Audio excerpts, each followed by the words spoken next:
Commander Jae-hyun was fixing his coffee maker when the message arrived. His small fighter ship drifted near Mars orbit while he tried to get the ancient machine to work. The coffee tasted terrible, but it was better than the recycled water they usually drank. The communication system beeped with an incoming transmission. Jae-hyun almost ignored it. Most messages were just routine patrol updates or complaints about equipment failures, but something about this signal felt different. It was coming from very far away. He pressed the play button and nearly dropped his coffee cup. A beautiful alien woman appeared on his screen. Her skin was pale blue and her eyes glowed with silver light. She spoke in a musical voice that his computer translated into broken English. The words she said made no sense at first. "We are the Velinary Empire," she said.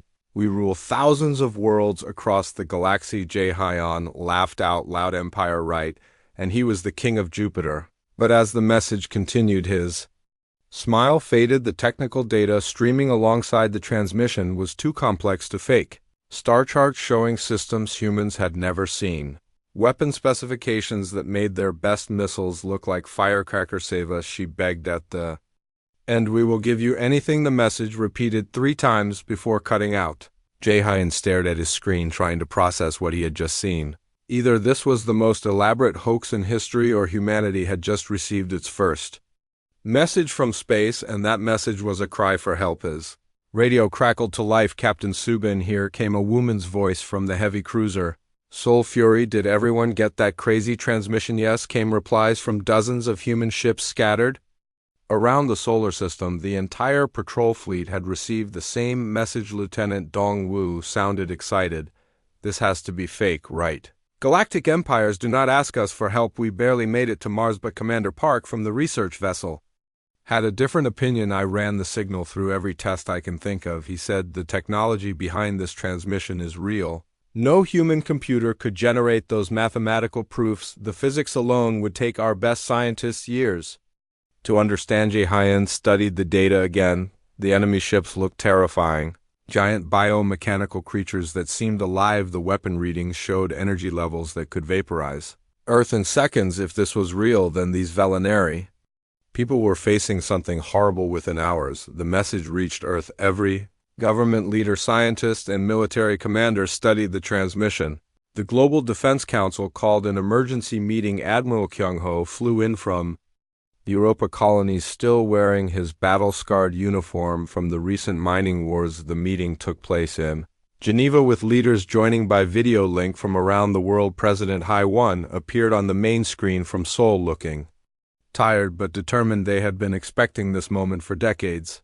The moment when humanity would have to decide if they were ready to join the galaxy. "The technical data is incredible," Admiral Kyung-ho reported. "Our best minds have been studying it for 6 hours. They confirmed the transmission came from outside our solar system. The mathematics check out. The physics are beyond anything we have, but they are consistent." General Rodriguez from the American Space Force leaned forward. "What exactly are they offering us?" "Everything," Admiral Kyung-ho said quietly. "Faster than light travel energy weapons that make our nukes look like firecrackers. Medical technology that could extend human life by centuries. Manufacturing systems that could turn asteroids into cities. They are offering to advance our civilization by thousands of years."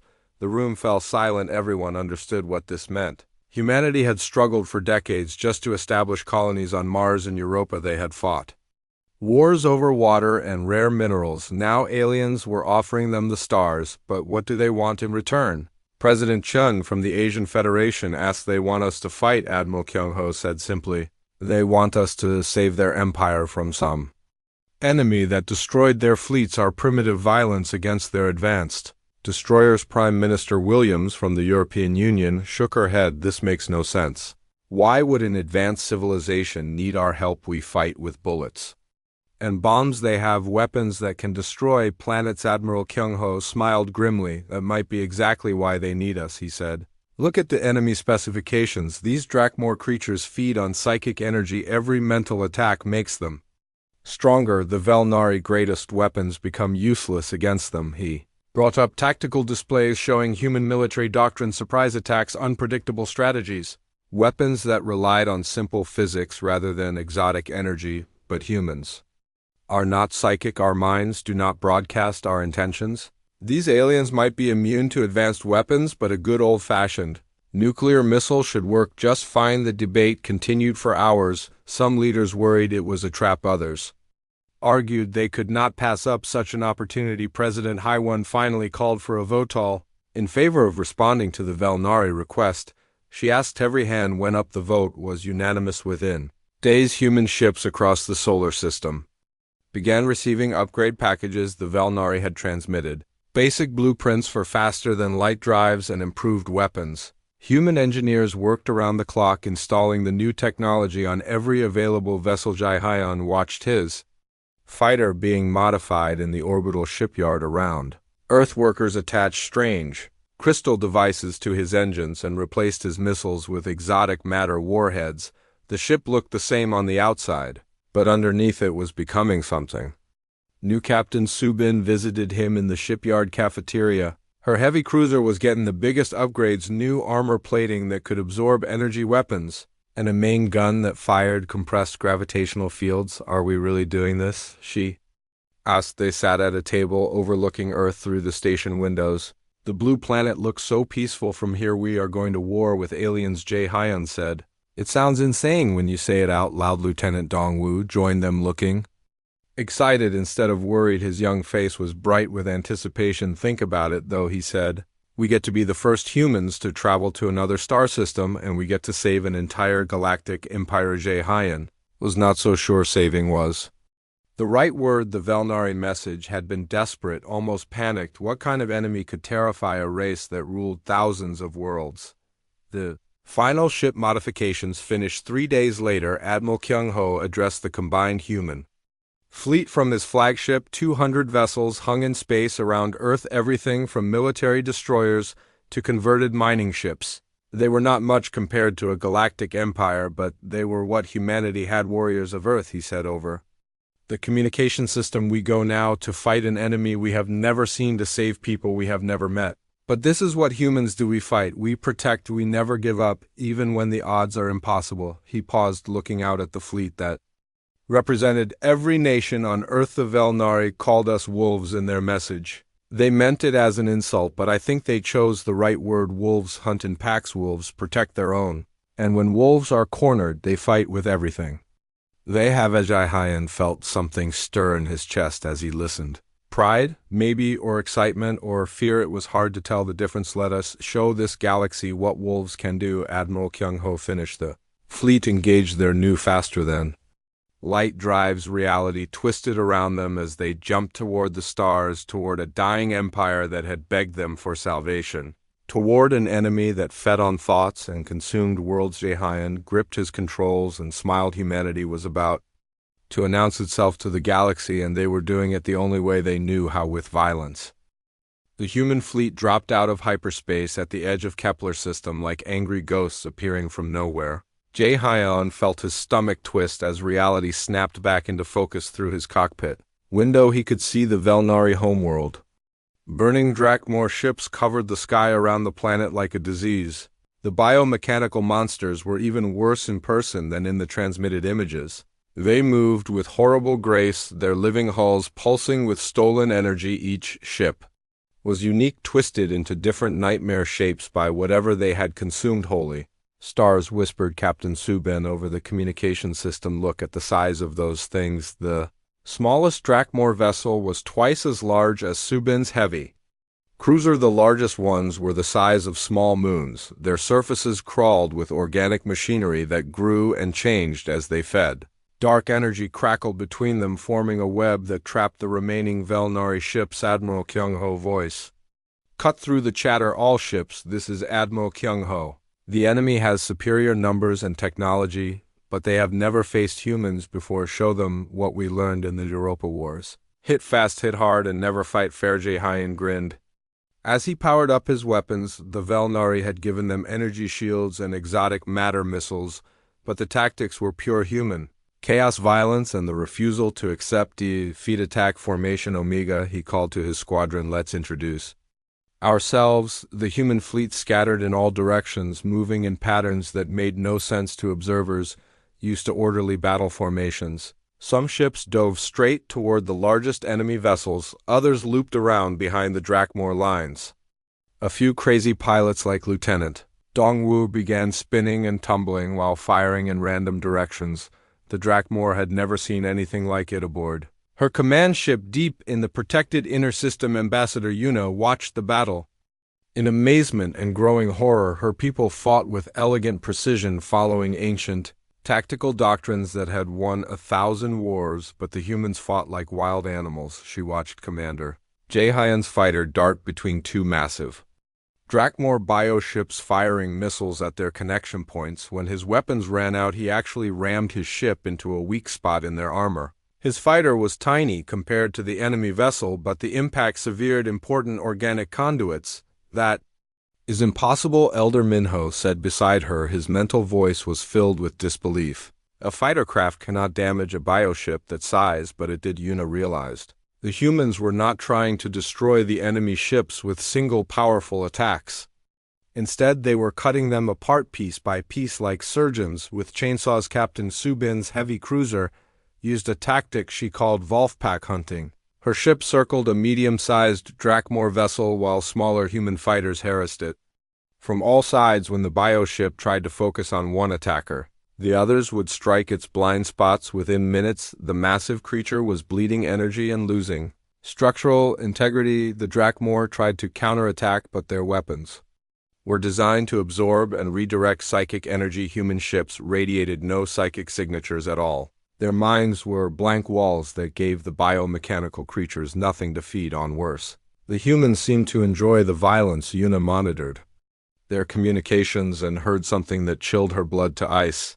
They were laughing. Lieutenant Dongwu whooped with joy as his fighter dodged through a forest of enemy tentacles. "Come on, ugly," he called to a Drakmor ship. "Is that the best you can do?" My grandmother hits harder than that. When his ship took damage and began leaking atmosphere, he did not retreat. Instead, he sang something he called a war song while overloading his reactor. The explosion took out 3 enemy fighters and damaged a much larger bioship. Velmari had always fought to minimize casualties to preserve their people and technology. But humans seemed to treat their own lives as just another weapon to be used. Admiral Kyung-ho demonstrated this when his flagship was caught in a Drakmor energy web. The organic cables were draining power from his ship and pulling it toward a massive bio creature with a mouthful of grinding metal teeth. Instead of trying to escape, he ordered all power to the main guns and fired continuously even as his ship was being consumed. His final transmission was almost cheerful. "Tell my wife I died doing something important,"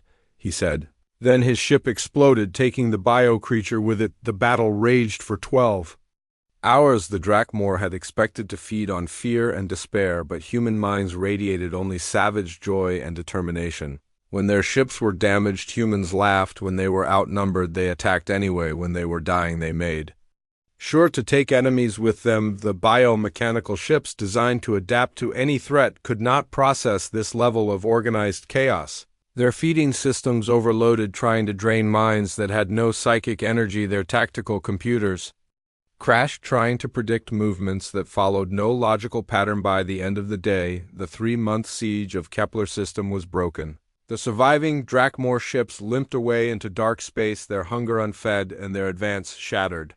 For the first time in their species' history, they had encountered prey that fought back so viciously that eating it was not worth the cost. Yuna prepared to thank their savage saviors, but as she opened communication channels, she noticed something disturbing. Human ships were not pursuing the retreating enemy. Instead, they were taking defensive positions around every major planet and moon in the system. Admiral Kyung-ho had been replaced by Admiral Min-jun, who spoke with the same polite but dangerous tone. Nari command, this is Admiral Min-jun of the Terran Defense Force. We have fulfilled our contract and broken the siege. Now, we need to discuss payment arrangements. Iota felt a chill run down her spine. Payment arrangements? What did that mean? We are grateful for your help, she replied carefully. The agreed upon technology transfers will begin immediately. Admiral Min-jun smiled on the communication screen. That is an excellent start, he said, but we should also discuss ongoing security arrangements. The Drakmor could return. Other enemies could emerge from dark space. Your people clearly need protection behind it. Yuna could see human officers studying tactical displays of Velnari, military installations. They were not looking at them as allies. She realized they were looking at them as targets to be secured. We can protect ourselves, she said, trying to keep her voice steady. Admiral Minjin nodded politely. Of course you can, but our analysis suggests that human tactics and technology are better suited to this type of warfare. We would be happy to establish permanent bases in your system. Just until the threat passes. Of course. Elder Minho stepped beside Yuna, his face pale with understanding. They were not leaving. These primitive savages were planning to stay, and there was nothing the weakened Velnari Empire could do to stop them. How long would this protection last? Yuna asked, though she feared the answer. As long as necessary, Admiral Minjin replied. As long as there are threats in this galaxy that could harm our friends, and in a galaxy this dangerous, well, that could be a very long time. Yuna closed the communication channel with trembling hands. She had begged wolves to save her from monsters. Now she was learning that sometimes wolves were just as dangerous as the things they fought outside her window. Human patrol ships began their circuits around her homeworld. The saviors had become occupiers, and they had done it with the same smiling efficiency they had used to destroy the Drachmor. The price of salvation, she realized, was beginning to look very expensive indeed. The sky above planet Kepler burned red like blood. Yuna stood on the tallest tower in the Crystal City, watching death fall from the stars. Her people, the Velonari, had ruled thousands of worlds for 3,000 years. Now everything was ending. Giant metal ships shaped like ugly insects covered the sky. They moved slow and steady like they owned everything. The ships were black and green with strange lights that hurt to look at. Smoke rose from the outer cities where the enemy had already landed. The beautiful crystal buildings that took centuries to grow were melting under alien fist. Her hand against the cold window. Her reflection looked back pale and scared. She had never seen her people lose a battle. The Velonari were the strongest race in the galaxy. They could move things with their minds and speak without words.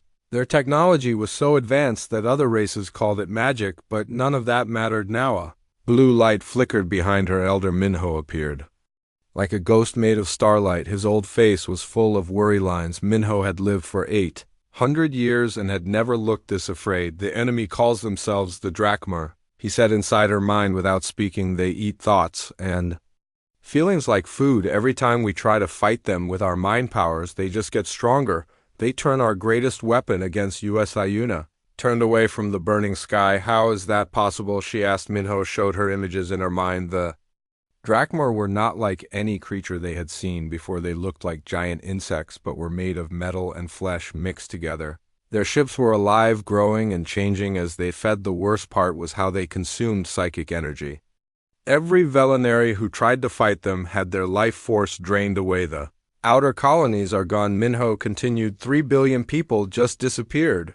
The enemy ships landed, and within hours there was nothing left. No buildings, no technology, no life. The planets looked like someone sucked everything away, leaving only empty rock. Yuna felt sick. The Velonari Empire had never lost a war. They had conquered other races with ease using their advanced minds and technology. Now some unknown enemy was destroying them like they were nothing. She walked to her communication console. The device was made of living crystal that responded to her thoughts. Most galactic races begged to speak with the Velonari Empire. Now she would have to beg someone else. There must be help somewhere, she said out loud. Someone we have not contacted yet. Some race strong enough to fight these monsters. Minho was quiet for a long moment. Then his eyes went wide with a terrible idea. There is one possibility, he said slowly, but his mental voice was full of disgust. Tell me, Yuna demanded. The humans of the third planet in the Sol system. Minho said the words like they tasted bad. We studied them 50 years ago. They are primitive, violent creatures who fight with metal weapons and atomic bombs. They have not even learned to travel between stars properly. We classified them as barely intelligent. Yuna stared at him. You want me to ask primitives for help against an enemy that destroyed our empire? They are warriors, Minho said quietly. Nothing but warriors. They fight each other constantly over tiny pieces of land and stupid ideas. They know nothing but violence and struggle. Maybe that is exactly what we need right now. Another explosion shook the tower. The crystal Walls cracked and blue light leaked out. Yuna could hear the screams of her people echoing in her mind through their psychic connection. The Drakmar were getting closer. Every minute more Velinari died. She looked at the star charts on her console.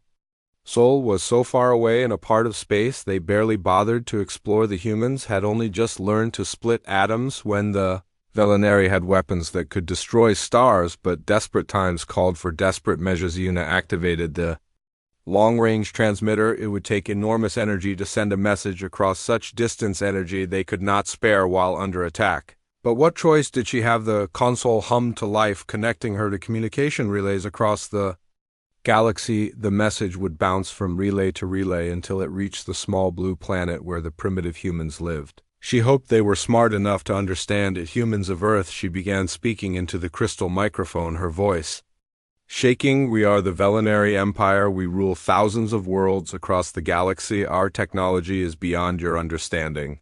Our power reaches to the stars themselves. She paused as another explosion rocked the city. The Drakmar ships were landing. Now their terrible forms visible through the smoke. But we are dying, she continued. An enemy from outside our galaxy has come to destroy us. They consume our people and mock our weapons. Our greatest cities burn under their attack. We who have never known defeat now face extinction. Yuna closed her eyes, trying to find the right words. How do you ask primitives to save an empire? We know you are warriors, she said. You fight constantly among yourselves over small things. You wage war with crude weapons and simple tactics, but perhaps that is what we need. Perhaps your primitive violence is exactly what can save us. The communication array sparked as enemy fire got closer. The message had to be sent now or never save us, she begged, speaking to people she had never met on a world she had never seen. We will give you anything, technology beyond your dreams, weapons that can crack planets, ships that travel faster than light, knowledge that will advance your race by thousands of years. All we ask is that you fight for us. She added the technical data they had gathered about the Drakmar ships, their weaknesses, their weapons, their movement patterns. Everything the humans would need to understand what they were facing. Please, she whispered into the transmitter as her city died around her. We are the great Velinari Empire, and we are begging primitives to save us. If there is any honor in your savage hearts, any courage in your violent souls, come to Kepler system and help us fight. The transmission ended just as Drakmar warriors broke into the tower. Their terrible forms were worse than the images Yuna had seen. Metal and flesh twisted together into nightmare shapes. Their eyes glowed with stolen psychic energy they had drained from her people. Yuna grabbed an energy weapon, knowing it was useless. The Drakmar would just absorb the power and become stronger. But she would not die without fighting, even if the fight was hopeless. As the monsters approached, she thought about her desperate message racing across space toward a tiny blue world. Would the primitive humans even understand it? Would they care about the death of an empire that had barely noticed them? Would warriors who fought with metal bullets be brave enough to face enemies that fed on thoughts themselves? The weapon felt heavy in her hands. Outside the tower, her civilization crumbled. Everything her people had built over thousands of years was ending. The proud Velinari Empire reduced to begging strangers for help. The Drakmar leader tilted its horrible head, studying her like an interesting insect. It spoke in a voice like grinding metal mixed with screaming. Your message will change nothing, it said. Primitives cannot stop what is coming. But as the monster reached for her with claws that dripped stolen life energy, Yuna held on to one small hope. Somewhere in the darkness between stars, her plea was traveling toward Earth, toward a race of violent primitives who might just be crazy enough to help. She had called for wolves to save her from monsters. Now all she could do was wait and see what kind of wolves would answer. 3 months after the liberation, Yuna barely recognized her own empire. Human bases orbited every major Velinari world like metal moons. Their patrol ships escorted Velinari vessels through space that had once belonged entirely to her people. The saviors had become the new masters, and they ruled with smiles and handshakes. The changes started. Small human advisors offered to help improve Velinari defenses. Human engineers shared techniques for building stronger ships. Human doctors provided medical treatments that could extend Velinari lives by centuries. It all seemed generous and helpful, but every gift came with conditions. Every technology transfer required human oversight, every improved defense system needed human operators, every medical treatment demanded regular check-ins with human personnel. Slowly but steadily, human influence spread through every aspect of Velnari Sosituna. Stood in what had once been her private office aboard the diplomatic station above her homeworld. Now she shared the space with Commander J. Hyan, who had been promoted to Sector Admiral. The human sat behind a desk made of crystallized Velnari technology, his boots propped up casually on furniture that had taken centuries to grow. "You seem troubled, Ambassador," he said without looking up from the reports he was reading. His translator device had been upgraded with Velnari technology and now perfectly matched her people. "Language patterns, this is not what we agreed to," Yuna said carefully. "We asked for rescue, not occupation." Jay Hyan looked up with that same friendly smile that all humans seem to wear. "I'm sorry, but I do not understand the word occupation," he said. "We are here at your request providing security services. You are free to ask us to leave at any time." But they both knew that was a lie. The Velnari military had been integrated into human command structures. Their ships required human-built components to function. Their defense systems were controlled by human computers. Asking the humans to leave would be like asking the air to stop flowing. Elder Minho paced frantically in Yuna's private chambers later that evening. "They are bleeding us dry," he said, his mental voice filled with despair. "Every consultation fee, every protection payment, every technology licensing agreement. We are becoming servants in our own empire." The numbers were devastating. Human corporations now controlled 60% of Velnari trade routes. Human banks managed 70% of interplanetary financial transactions. Human schools taught Velnari children to speak English before their own language. The proud empire that had ruled thousands of worlds was becoming a client state. But Yuna had seen the intelligence reports. Human technology was advancing at an impossible rate. They had reverse-engineered Velnari hyperdrives in weeks instead of decades. Their weapons now surpassed anything her people had ever built. Most disturbing of all, they were recruiting from other species across the galaxy. The Altarian Collective had accepted human protection after their mining worlds were attacked by space pirates. The Zephyrite Federation had signed mutual defense treaties after their exploration fleets went missing in dark space regions. 17 different species now flew under human protection, and all of them seemed grateful for the arrangement. Commander J. Hyan visited Yuna that evening, no longer wearing the simple uniform of a fighter pilot. His new admiral insignia were made of rare metals that could only be found in Velnari space. His casual confidence filled the room like an occupying force. "You have been reviewing our expansion reports," he said, settling into her crystalline chair with the familiarity of someone who belonged there. "I thought you might have questions." "Why are you doing this?" Yuna asked directly. "What do humans really want from you?" As J. Hyan smiled, but this time it did not reach his eyes. "Peace," he said simply. "Security for all civilized species in this galaxy, freedom from the constant threat of invasion, destruction, and chaos. Those are noble goals," Yuna replied, "but your methods seem familiar to us. The Velnari Empire used similar techniques 3,000 years ago when we first expanded. From our homeworld, offer protection, demand tribute, gradually absorb client states into the imperial structure." "Very good," Jay Hyan said approvingly. "You understand history. That should make this conversation easier." He activated a holographic display showing the current political map of the galaxy. Human influence spread like a virus from system to system. Species after species had accepted protection or signed trade agreements or requested military assistance. "Look at this objectively," he continued.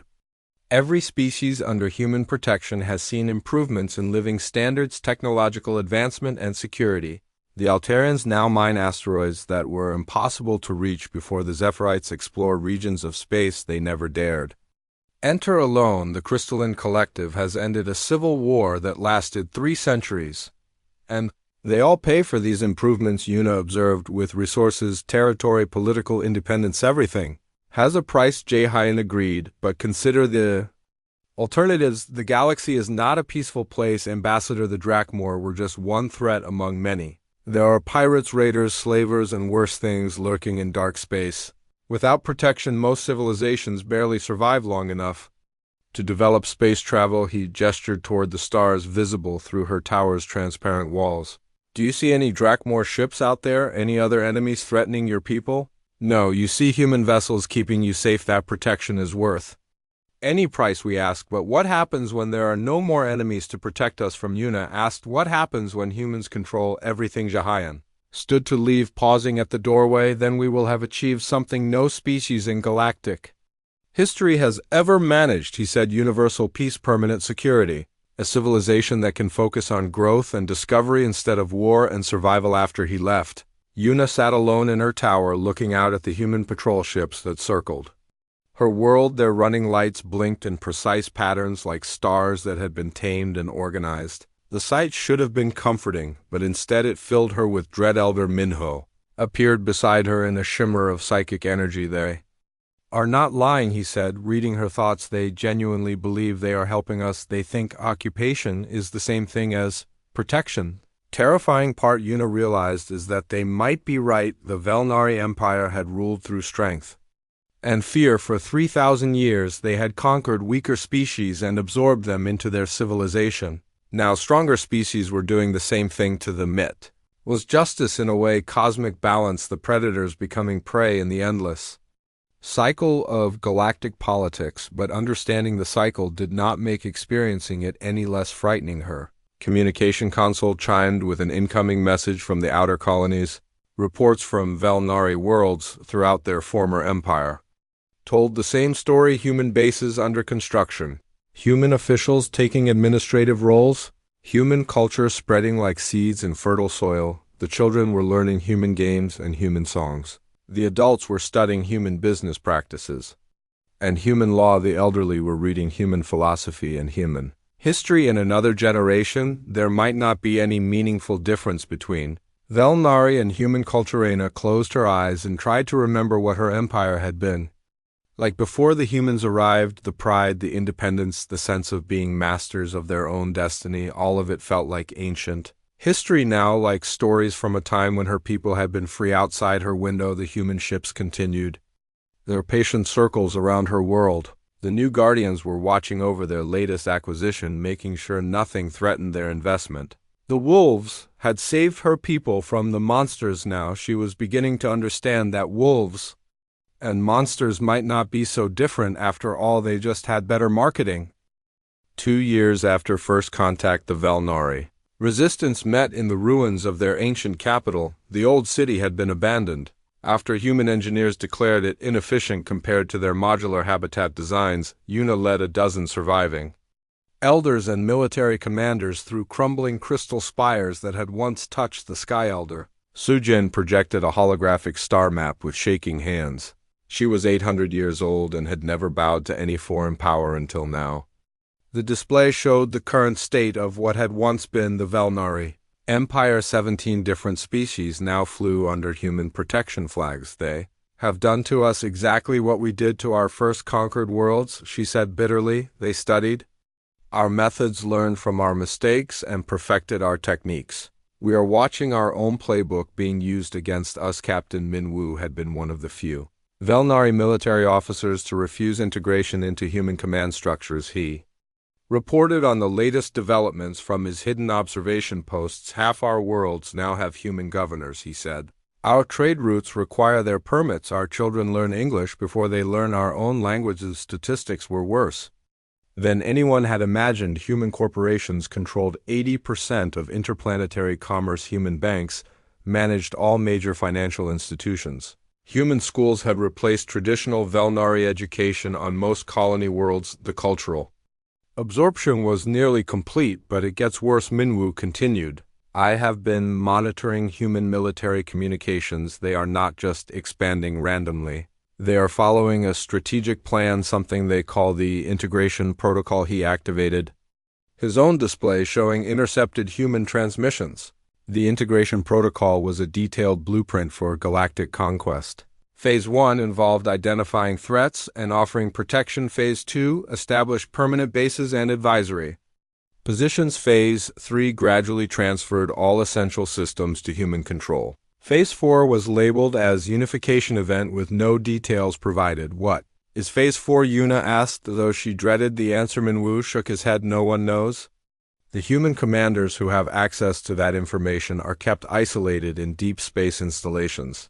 But Admiral Keno's replacement mentioned something called the next phase in his last strategic briefing. Elder Minho materialized from the shadows where he had been listening. They are preparing for something big, he said. His psychic signature was weak from months of hiding from human detection systems, something that requires total control over all member species before anyone could respond. The ancient crystal walls around them began to dissolve. Human soldiers in advanced power armor materialized through what had appeared to be solid stone. Their weapons were trained with casual precision on every member of the resistance commander. Jay Hyan stepped through the dissolving wall, now wearing the uniform of a fleet admiral. His friendly smile was the same, but his eyes held a coldness that Yuna had never seen before. "Hello, Yuna," he said warmly, as if they were old friends meeting.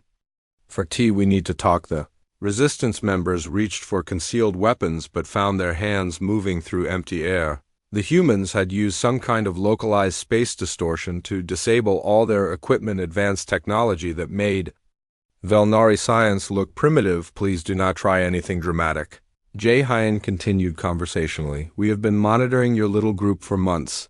Your meeting locations, your communications, your membership roles. We know everything you have done and everyone you have contacted. How did you find us?" Elder Sujin demanded. "Your own people told us," Jay Hyan replied matter-of-factly. "Do you really think we did not notice when Velnari citizens started asking questions about human activities? We have informers in every major city on every major world. They report to us voluntarily because they believe we are helping their civilization advance." The betrayal hit harder than any weapon could have. Yuna realized that her own people were working against the resistance, not because they were forced to, but because they genuinely believed human rule was better than Velnari independence. "You are not angry at us for spying on you," Minwoo observed with surprise. Jay Hyan laughed. "Why would we be angry? This is exactly what we expected. Resistance movements are a natural part of any integration process. They help us identify individuals who might cause problems later." He gestured for them to follow him toward a transport vehicle waiting in the ruins. "You are all intelligent, experienced leaders," he said. "Your people respect you and trust your judgment. That makes you valuable assets, not enemies." "Where are you taking us?" Yuna asked. "Somewhere you can see the bigger picture," Jay Hyan replied. "We have been trying to explain our goals through normal diplomatic channels, but some concepts are too complex for words. You need to see what we are really preparing." Fourth transport lifted them through the atmosphere and into space toward a massive human construction project that had been hidden behind the system's outer gas giant. The structure was enormous, larger than any space station Yuna had ever seen. Its hull was covered with weapons that could crack planets and shields that could protect entire star systems. "This is the first of 12 similar installations," Jay Hyan explained as they approached the massive fortress. "Each one is positioned at strategic points around the galaxy. Each one is designed to coordinate the defense of hundreds of star systems simultaneously." "Defense against what, Elder?" Minho asked, but his mental voice was barely a whisper. Jay Hyan was quiet for a long moment as their transport docked with the fortress. Through the viewports, Yuna could see thousands of human and allied ships conducting training exercises. Their formations were unlike anything in standard military doctrine. They moved like they were preparing to fight something that operated by completely different rules. "Against what is coming," he said. "Finally, something that makes the Drakmor look like harmless insects. Something that has been moving through the universe for thousands of years, consuming everything in its path." The transport doors opened and they were escorted through corridors lined with tactical displays showing star charts that covered multiple galaxies. Red zones marked areas where civilizations had simply vanished. Green zones showed regions still under threat. Yellow zones indicated areas where the enemy had been spotted but not yet arrived. "We call them the Devourers," Jay Hyan continued as they walked. "They are not biological or mechanical or energy-based as we understand those terms. They are something else entirely. And they are heading this way." He stopped before a massive viewing window that looked out into deep space between the stars. Yuna could see something that hurt to look at directly. Dark shapes that seemed to bend light around them, moving in patterns that made no sense. The Drakmor were Not invaders, Jaehyun said quietly. They were refugees running from something so terrible that they were willing to consume entire civilizations just to fuel their escape. Yuna stared at the approaching darkness and felt her resistance crumble. The humans had not conquered them for power or resources. They had conscripted them into a war for the survival of all life in the galaxy. How long do we have? She whispered. 50 years, maybe less, he replied. Every species that faced them alone was destroyed. The only survivors were those that unified under single command structures before the Devourers arrived. She understood now why the humans had moved so quickly, why they had been so ruthless in their efficiency. They were not building an empire, they were building an army, and they were running out of time. The terrible irony was complete. Her people had begged wolves to save them from monsters, never realizing the wolves were preparing to fight something infinitely worse. The humans had not taken too much, they had not taken enough. Aboard his flagship in the void between galaxies, Admiral Jaehyun showed Yuna something that changed everything. The command center's main screen displayed a map of local galactic clusters, each one marked with different colored symbols that told a story of cosmic horror. Red marks are consumed, he explained, his voice stripped of its usual casual warmth. The Drakmor were not invaders, Yuna. They were refugees. The display showed the truth that had driven human expansion for the past 2 years. Galaxy after galaxy had gone dark over the past 1,000 years. Something was moving through the universe, eating everything in its path, leaving behind only empty space. Where billions of civilizations had once thrived, Yuna stared at the cosmic graveyard. Spread across the screen, entire galactic clusters reduced to lifeless matter drifting in the void. The scale of destruction was beyond anything her mind could process. How do you fight something that can consume galaxies? We call them the Devourers. Jaehyun continued, they are not biological, not mechanical, not even energy-based as we understand those terms. They exist in dimensions we can barely detect, and they feed on something we do not fully understand. Yet he activated another display showing sensor readings from the edge of their galaxy. Dark shapes moved between the stars, bending space and time around them. Their approach was slow but relentless, like a tide of nothingness washing across the universe. The first confirmed sighting was 18 months ago, he said. Long-range sensors detected them at the edge of the Magellan Clouds. Our best estimates give us 50 years before they reach the main spiral arms. Maybe less if they accelerate. 50 years, Yuna repeated. The number seemed impossibly small. How do you prepare for something like this? In 50 years you unify everything, Jaehyun said simply. Every species, every world, every resource under single command. You eliminate politics and nationalism and cultural differences. You turn entire galaxies into weapons. The screen changed to show human defensive preparations, massive shipyards, hidden in dark space construction projects that dwarfed anything the Velnari had ever built.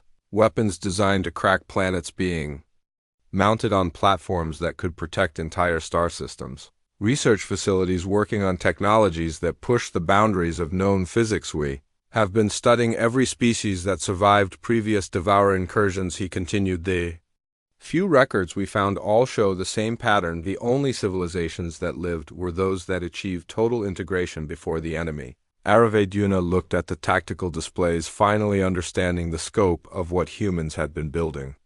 This was not conquest for power or resources. This was triage on a galactic scale. The strong absorbing the weak, not out of cruelty, but out of desperate necessity. How many species have you contacted? She asked. All of them, Jaehyun replied. Every intelligent race in our galaxy has been approached. Most accepted protection willingly when they saw the evidence. A few required more convincing. Some had to be integrated by force, a casual way. He said. It made Yuna shiver. How many civilizations had humans destroyed or absorbed in their race against time?